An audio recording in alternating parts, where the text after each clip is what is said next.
لوہے کے نوکیلے تار لگا دیے گئے ہیں، انہی تاروں سے شہر میں آنے جانے والے راستے بند کر دیے گئے ہیں۔ شہر کے اندر کیا کیفیت ہے؟ سعد رضی اللہ عنہ بن ابی وقاص نے پوچھا۔ لوگوں کے، فوج کے، جرنیلوں کے ارادے اور خیالات کیسے ہیں؟ کیا ان سب پر ہمارا روب پہلے جیسا طاری ہے یا نہیں؟ یزگرد اور پوران وہاں پہنچ چکے ہیں، ایک جاسوس نے کہا۔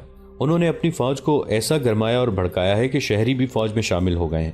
وہ بگھوڑے جو قادسیہ اور مدائن سے بھاگے تھے وہ سب جلولہ میں اکٹھے ہو گئے ہیں۔ ہم نے ان کے جرنیلوں کی تقریریں سنی ہیں۔ انہوں نے اپنے فوج سے اور دوسرے لوگوں سے کہا ہے کہ ہم یہاں مقابلے میں جم گئے تو مسلمان محاصرے میں بیٹھے بیٹھے ہی کمزور ہو جائیں گے، اور اگر ہم یہاں بھی پیٹھ دکھا گئے تو پھر ہمیں اور ہماری نوجوان لڑکیوں اور عورتوں کو کہیں پناہ نہیں ملے گی۔ جرنیلوں نے فوج سے یہ بھی کہا ہے کہ یہاں عربوں سے ہم بڑا ہی زبردست مقابلہ کریں گے۔ اگر ہم نے انہیں شکست دے دی تو سلطنت کے وہ تمام علاقے جو مسلمانوں کے قبضے میں چلے گئے ہیں واپس آ جائیں گے اور یہاں کے لوگ ہمیں سر آنکھوں پر بٹھائیں گے۔ اگر فتح مسلمانوں کی ہوئی تو فارس کے لوگ ہم پر یہ الزام نہیں لگائیں گے کہ ہم لڑے نہیں تھے، یزدگرد جلولہ میں ہی ہوگا۔ نہیں امیر لشکر، دوسرے جاسوس نے جواب دیا، وہ پوران کے ساتھ جلولہ آیا تھا۔ پوران بہت ہی جوشیلی عورت ہے، وہ لوگوں کے گھروں میں جا کر عورتوں اور کمسن لڑکیوں اور لڑکوں کو بھی جنگ کے لیے تیار کر رہی ہے۔ اس کے بولنے کا انداز ایسا پر اثر ہے کہ جو اسے سنتا ہے وہ آگ بگولا ہو جاتا ہے۔ یزدگرد واپس حلوان چلا گیا ہے۔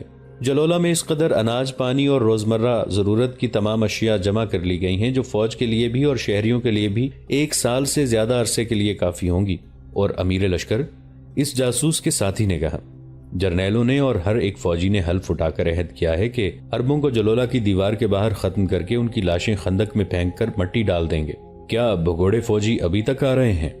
ہاں امیر لشکر، جاسوس نے جواب دیا، وہ خود بھی آ رہے ہیں اور انہیں ڈھونڈ ڈھونڈ کر بھی لایا جا رہا ہے۔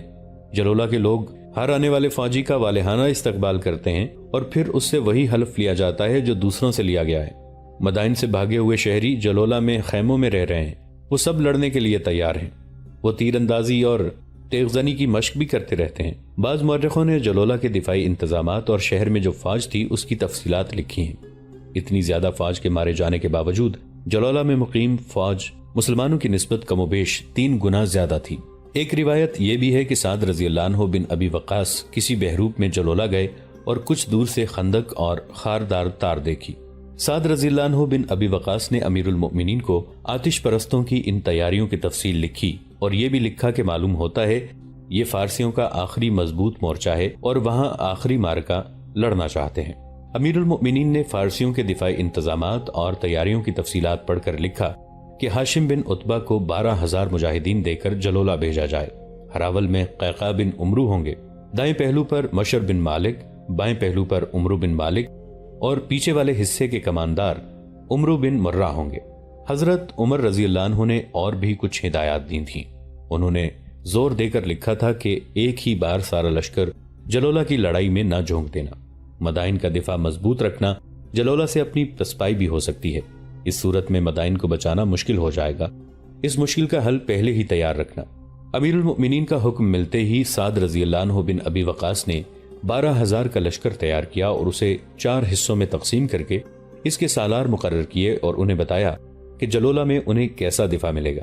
اور یاد رکھ میرے بھائی کے بیٹے، سعد رضی اللہ عنہ بن ابی وقاص نے اپنے بھتیجے ہاشم بن عتبہ سے کہا، تو بڑی سخت آزمائش میں جا رہا ہے، ہمارا خاندان ناکامی اور شکست کے صرف نام سے واقف ہے، کبھی شکست کھائی نہیں، ہم کبھی ناکام نہیں ہوئے، اگر تو ناکام رہا تو زندہ واپس نہ آنا، تیری لاش آئی تو میں اسے نہیں دیکھوں گا، کیا مجھے کمک کی امید رکھنی چاہیے؟ ہاشم نے پوچھا۔ میں تیری پیٹھ پیچھے رہوں گا، سعد رضی اللہ عنہ بن ابی وقاص نے کہا، میں خود محسوس کر لوں گا کہ تجھے کمک کی ضرورت ہے اور وقت سے پہلے تجھے کمک مل جائے گی۔ قیقاع بن عمرو تیرے ساتھ ہے اور تیرے ماتحت دوسرے جو سالار جا رہے ہیں وہ امیر المؤمنین کے منتخب کیے ہوئے ہیں، ان میں سے کوئی بھی تجھے دھوکہ نہیں دے گا، ایسا نہ ہو کہ تو انہیں دھوکہ دے جائے۔ یہ بھی سن لے، آگ کے پجاریوں نے قسم کھائی ہے کہ وہ ہمیں خندق کے باہر ہی تباہ کر کے لاشیں خندق میں پھینک دیں گے۔ سعد رضی اللہ عنہ بن ابی وقاص نے ہاشم بن عتبہ کو بتایا کہ فارس کی فوج کا محصور ہو کر لڑنے کا انداز یہ ہے کہ اس کے 2-4 دستے باہر آ کر زوردار حملہ کرتے اور قلعے میں واپس چلے جاتے ہیں۔ میں فارسیوں سے ہی لڑتا آ رہا ہوں، ہاشم نے کہا، اگر میں قادسیہ اور بحر شیر کی لڑائیوں میں بزدل نہیں رہا تو اب بھی بزدل نہیں بنوں گا۔ کیا یہ بہتر نہیں کہ میں جلولہ کی طرف چل پڑوں؟ ہاں میرے بھائی کے بیٹے، سعد رضی اللہ عنہ بن ابی وقاص نے کہا، اللہ حافظ، تو ہر جگہ اللہ کو اپنے ساتھ پائے گا۔ ہاشم بن عتبہ کا لشکر فجر کی نماز پڑھ کر چلا اور سورج غروب ہونے سے پہلے جلولہ پہنچ گیا۔ ہاشم اور اس کے سالاروں کو بتا دیا گیا تھا کہ جلولہ کے دفاعی انتظامات کیا ہیں، لیکن انہوں نے وہاں جا کر یہ انتظامات دیکھے تو پریشان ہو گئے۔ وہاں تو محاصرے میں بیٹھنے والی بات تھی، دیوار تک پہنچنا ہی ناممکن تھا۔ اتنی چوڑی خندق، اور جہاں 3-4 جگہوں پر خندق نہیں راستے تھے، وہاں لوہے کے نوکیلے تاروں کے گچھے تھے۔ شہر کی دیوار پر شہری اور فوجی کھڑے قہقہے لگا رہے تھے اور آوازیں کس رہے تھے۔ 2 دروازے کھلے اور بہت سے لوگ خندق کے 2 راستوں تک دوڑے آئے۔ انہوں نے بہت تیزی سے ان راستوں سے تار ہٹا دیے۔ فوراً ہی شہر کے کھلے ہوئے دروازوں سے گھڑ سواروں کا سیلاب نکلا اور ان دونوں راستوں سے باہر آ کر مسلمانوں پر ٹوٹ پڑا۔ مسلمان بھی ایسے ناگہانی حملے کے لیے تیار نہیں تھے، پھر بھی انہوں نے سواروں کا مقابلہ کیا۔ ان کے واپسی کے راستے روک لو، یہ قیقع بن عمرو کی گرجدار آواز تھی جو بار بار گونجتی تھی۔ مجاہدین نے بھی ان کے راستے روک لو کے نعرے لگانے شروع کر دیے۔ ان کا خاطر خواہ اثر ہوا۔ فارسی سواروں نے ضرب لگاؤ اور بھاگو کے اصول پر حملہ کرنا، زیادہ سے زیادہ نقصان پہنچانا اور واپس چلے جانا تھا۔ ان کے کانوں میں جب یہ للکار پڑی کہ ان کے واپسی کے راستے بند کر دو تو ان کا دھیان آگے کی بجائے پیچھے کو ہو گیا۔ وہ زندہ سلامت واپس جانے کی کوشش کرنے لگے۔ مسلمان راستے تو بند نہ کر سکے، لیکن تیر انداز مجاہدین نے انہیں بہت نقصان پہنچایا۔ راستے تنگ تھے اور ہر سوار دوسروں سے پہلے واپس چلے جانے کی کوشش میں تھا، اس لیے سوار ان تنگ راستوں میں پھنس گئے۔ مجاہدین نے تلواروں اور برچھیوں سے بھی انہیں بہت نقصان پہنچایا۔ مجاہدین کا نقصان معمولی تھا۔ راستے پھر نوکیلی تاروں سے بند کر دیے گئے۔ مجاہدین نے مرے ہوئے فارسیوں کو خندق میں پھینکنا شروع کر دیا۔ زخمی گھوڑوں کو بھی خندق میں دھکیل دیا۔ تصور میں لائیں کہ مجاہدین کی تعداد صرف 12,000 تھی اور جلولہ ایک بہت بڑا شہر تھا۔ اس کے محاصرے میں 12,000 مجاہدین بالکل ناکافی تھے۔ اندر سے حملہ آنے کی صورت میں مجاہدین کو اکٹھا ہونا پڑتا تھا، جس سے محاصرہ ٹوٹ جاتا تھا۔ شہر کے ایک طرف محاصرہ ہو ہی نہیں سکتا تھا کیونکہ اس طرف پہاڑی تھی اور اس میں سے ایک راستہ شہر میں آتا تھا۔ یہ راستہ حلوان اور جلولہ کو ملاتا تھا۔ اس سے فارسیوں کو یہ سہولت حاصل تھی کہ کمک اور رسد آسانی سے بھیج سکتے تھے۔ پہلے حملے میں جلولہ کے جتنے فوجی مارے گئے، حلوان سے اس سے زیادہ فوجی جلولہ بھیج دیے گئے۔ یہی معمول بن گیا۔ 2 دن گزرتے تو جلولہ سے سوار نکلتے اور اسی طرح حملہ کرتے جس طرح انہوں نے پہلا حملہ کیا تھا۔ ہر حملے میں بہت سے فارسی گھڑ سوار اور پیادے ہلاک یا زخمی ہو کر پیچھے رہ جاتے اور باقی واپس چلے جاتے۔ سعد رضی اللہ عنہ بن ابی وقاص نے زخمیوں کو مدائن لے جانے اور ان کی جگہ تازہ دم مجاہدین کو جلولہ بھیجنے کا انتظام کر رکھا تھا۔ مدائن سے انہیں گھوڑا گاڑیاں اور بیل گاڑیاں مل گئی تھیں۔ 2 مہینے گزر گئے۔ پہلے دن سے ہی پوران نے اپنا یہ معمول بنا لیا تھا کہ جلولہ کے اندر فوجیوں کو اکٹھا کر کے بڑی ہی جذباتی اور جوشیلی تقریر کرتی تھی، جس سے فوجیوں کے حوصلوں میں نئی جان پیدا ہو جاتی تھی اور ان کے جذبے بیدار ہو جاتے تھے۔ وہ شہریوں کو بھی اسی طرح تقریریں کر کے مشتعل کرتی تھی۔ 2 مہینوں میں جلولہ والوں کا اتنا زیادہ جانی نقصان ہو چکا تھا کہ جو شہریوں کے لیے ناقابل برداشت تھا۔ فوجیوں کے ساتھ شہر کے لوگ بھی باہر آ کر مسلمانوں پر حملے کرتے اور مارے جاتے۔ زخمیوں کو پیچھے ہی چھوڑ دیا جاتا۔ انہیں مسلمان مدائن بھیج دیتے تھے۔ یہ جنگی قیدی تھے جنہیں مدینہ جا کر غلاموں کی طرح فروخت کرنا تھا۔ ایک روز پوران حسب معمول شہر کی گشت کے لیے نکلی تو ایک جگہ بہت سی عورتوں نے اسے گھیر لیا۔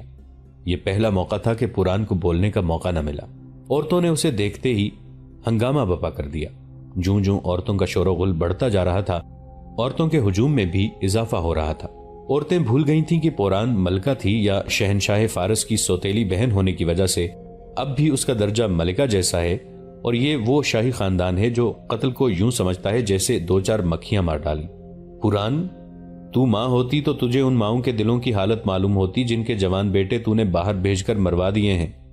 تو نے شادی نہیں کی، تو بیوہ ہوتی تو تیرا کوئی بھائی نہیں مرا۔ پوران، تو ملکہ ہے، تجھے کیا غم؟ ہماری دولت یہی لڑکے تھے جنہیں تو نے مروا دیا ہے۔ عورتیں واویلا بپا کیے جا رہی تھیں۔ ان کے بیٹے، باز کے بھائی، باپ اور خامن پوران کی للکار پر جوش میں آ کر فوج میں شامل ہو گئے تھے اور گزشتہ 2 مہینوں میں فوج سے مل کر شہر سے باہر مسلمانوں پر حملوں میں شامل ہوتے رہے اور مارے جاتے رہے تھے۔ کیا تم اپنے ملک کے لیے کوئی قربانی نہیں دینا چاہتی؟ پوران کو بڑی مشکل سے یہ کہنے کا موقع ملا، کیا تم نہیں جانتی کہ اس شہر پر مسلمانوں کا قبضہ ہو گیا تو تمام جوان لڑکیوں کو یہ وحشی عرب اپنی لونڈیاں اور کنیزیں بنا لیں گے؟ تم اپنے بھائی کو باہر کیوں نہیں نکالتی؟ ایک عورت نے کہا، یہ ملک ہمارا نہیں، یہ یزدگرد اور اس کے خاندان کا ملک ہے، یہ بزدل اور عیاش فوج کا ملک ہے۔ بیٹے ہمارے مرواتی ہو، عیش و عشرت تمہارا خاندان کرتا ہے۔ وہاں تو بغاوت جیسی صورتحال پیدا ہو گئی تھی۔ ان حالات میں کہ شہر محاصرے میں تھا اور فوج کی خاصی نفری ماری گئی تھی، ان لوگوں کو جبر و تشدد سے دبانا خطرناک تھا۔ پوران دیکھ رہی تھی کہ پہلے صرف عورتیں، پھر مرد بھی جمع ہونے لگے تھے۔ ان میں سے بعض نے مدائن کے تانے بھی دیے تھے۔ پوران تو دب کے رہ گئی۔ اس نے عورتوں کو تسلی دلاسا دیا، اپنے مخصوص اور پر اثر انداز میں بول کر اس نے مردوں کو بھی ٹھنڈا کر دیا، مگر خود اتنی مضطرب اور پریشان ہو گئی۔ مہران، فیروزان اور خردزاد اس کے پیچھے پیچھے حلوان پہنچے۔ پوران انہیں یزدگرد کے پاس لے گئی۔ معلوم ہوتا ہے جلولہ کی شکست بھی ہماری قسمت میں لکھ دی گئی ہے، پوران نے کہا۔ آج جلولہ کی عورتوں نے مجھے جو تانے دیے ہیں وہ تم سنتے تو دجلہ میں ڈوب مرنے کے لیے چل پڑتے، لیکن تم دجلہ میں ڈوب مرنے کے حق سے بھی محروم کر دیے گئے ہو۔ دجلہ اب تمہارا نہیں رہا۔ کیا تم تینوں جرنیل بتا سکتے ہو کہ ہماری فوج میں کس چیز کی کمی ہے؟ یزدگرد نے اپنے جرنیلوں سے پوچھا۔ حوصلے کی، مہران نے جواب دیا۔ عربوں کی تعداد 10 سے 12 ہزار تک ہے، لیکن ان کا حوصلہ مضبوط ہے۔ وہ شکست کھانے کی بجائے مر جانے کو بہتر سمجھتے ہیں۔ پے بپے فتوحات نے بھی ان کے حوصلے بلند کر دیے ہیں۔ ہماری فوج پر ان کا خوف غالب آ گیا ہے۔ جب سے انہوں نے گھوڑوں کی پیٹھ پر دجلہ پار کیا ہے، ہماری فوج میں یہ بات پورے یقین سے تسلیم کر لی گئی ہے کہ مسلمان جن بھوت ہیں یا ان کے پاس کوئی جادو ہے۔ ہم نے انہیں بہت سمجھایا ہے کہ مسلمانوں میں کوئی مافوق الفطرت طاقت نہیں، لیکن ہمارے سپاہی جب ان کے سامنے جاتے ہیں تو بھاگنے کا راستہ پہلے دیکھ لیتے ہیں۔ شہنشاہ فارس، فیروزان نے کہا، مسلمان اپنے عقیدے کے پکے ہیں، ان باتوں کا ہمارے پاس کوئی وقت نہیں۔ پوران نے کہا، میں نے تمہیں یہ رائے دینے کے لیے نہیں بلایا کہ عقیدہ کس کا پکا اور کس کا کچا ہے۔ میں تم سب کو یہ بتا رہی ہوں کہ ہم نے جلولہ کا محاصرہ توڑ کر عربوں کو پسپا نہ کیا تو جلولہ کے شہری ہمارے قابو سے نکل جائیں گے۔ وہ باغی ہو جائیں گے تو اپنی فوج کے لیے مصیبت بن جائیں گے۔ وہ دروازے کھول کر باہر نکل جائیں گے اور خندق کے راستوں سے تار ہٹا دیں گے۔ تم بھی غور کرو یزدی، ہمیں کچھ کرنا چاہیے اور بہت جلدی کرنا چاہیے۔ یہ میں پہلے ہی سوچ چکا ہوں، مہران نے کہا۔ ہمیں اپنی پوری فوج سے عربوں پر حملہ کرنا چاہیے۔ محاصرے کو 75 دن گزر گئے ہیں، ہم بہت جانی نقصان اٹھا چکے ہیں۔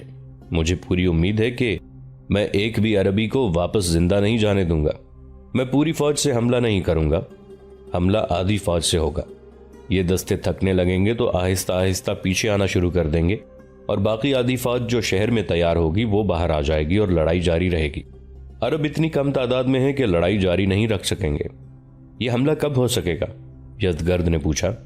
3-4 دنوں بعد، مہران نے جواب دیا۔ میں اور فیروزان فوج کے ساتھ باہر جائیں گے، ہم ساتھ ہوں گے تو فوج جم کر لڑے گی۔ جاؤ، یزدگرد نے کہا، ابھی تیاری شروع کر دو۔ اور 3 دنوں میں تیاریاں مکمل ہو گئیں۔ جلولہ میں دوسری جگہوں سے نقل مکانی کر کے پہنچنے والے شہریوں اور بھگوڑے فوجیوں کا ایک ہجوم اکٹھا ہو گیا۔ یزدگرد، نورین اور پوران نے ان 3 دنوں میں یہ معمول بنائے رکھا تھا کہ ان میں سے کوئی فوج کو اور کوئی شہریوں کو اکٹھا کر کے بڑے ہی جذباتی اور جوشیلے انداز اور الفاظ میں گرماتا اور اس طرح لڑائی کے لیے تیار کیا جاتا تھا۔ اب بھاگ کر کہاں جاؤ گے؟ یہ الفاظ ان تینوں کی زبانوں پر چڑھے ہوئے تھے۔ تمہیں فارس کی دوسری سرحد کے قریب پہنچا دیا گیا ہے، آگے رومیوں کا علاقہ ہے۔ تم عربوں کے نرغے میں آ گئے ہو، اب عورتوں اور بچوں کو بھی لڑنا پڑے گا۔ اگر تم اس کے لیے تیار نہیں تو پھر عربوں کے غلام اور لونڈیاں بننے کے لیے تیار ہو جاؤ۔ مدائن کے دولت مند تاجر اور جاگیردار بھی مدائن سے بھاگ کر جلولہ چلے گئے تھے۔ ان کے خزانے مدائن میں ہی رہ گئے تھے۔ جاگیرداروں اور بڑے زمینداروں کی وہ وسیع و عریض اراضی جو سونا اور چاندی اگلتی تھی، مسلمانوں کے قبضے میں آ گئی تھی۔ وہ تو کنگال ہو گئے تھے۔ ان میں سے ایک نے اعلان کر دیا کہ جو فوجی یا شہری بے مثال بہادری سے لڑے گا، اسے سونے اور چاندی کی صورت میں وہ جھولی بھر کے انعام دے گا۔ فوراً ہی ایک اور جاگیردار نے اعلان کر دیا کہ بہادری سے لڑنے والے کو وہ اپنی جاگیر میں سے حصہ دے گا۔ ایک ہی دن میں تقریباً تمام تاجروں اور جاگیرداروں نے بہادری سے لڑنے والوں کے لیے انعامات کا اعلان کیا۔ دوستو، آج کے لیے اتنا ہی۔ اسی کہانی کی اگلی قسط کے ساتھ بہت جلد حاضر ہوں گے۔ نیچے کامنٹ سیکشن میں اپنی رائے کا اظہار ضرور کیجیے گا۔ ہمارے اس چینل کو سبسکرائب کر کے نیچے موجود بیل آئیکن کو بھی ضرور کلک کیجیے گا۔ اگلی ملاقات تک کے لیے ہمارا اور آپ کا اللہ نگہبان۔